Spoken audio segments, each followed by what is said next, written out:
24-এর আন্দোলনের মূল অভিযোগগুলো শুরু হয়েছিল কোটা দিয়ে, তারপর দুর্নীতি, হাবিজাবি অনেক কিছু।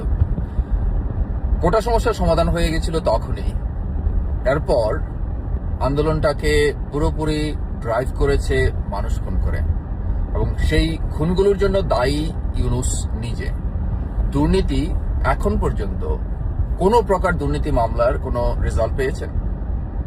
কোনো দুর্নীতি মামলার কোনো কারো সাজা হয়েছে? হয়নি। এবং দুর্নীতি আসলে এটা কোনো উদ্দেশ্য ছিল না। যারা দুর্নীতিবাজ আমলা তারা ঠিক ঠিক জায়গা মতো বসে গেছেন, জায়গা মতোই আছেন।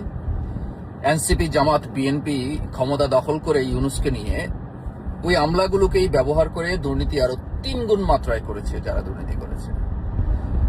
মাননীয় প্রধানমন্ত্রী শেখ হাসিনা দুর্নীতি দমন করতে চেয়েছিল, এবং সে কারণেই আমলারাও কিন্তু মাননীয় প্রধানমন্ত্রী শেখ হাসিনাকে সমর্থন দেয়নি।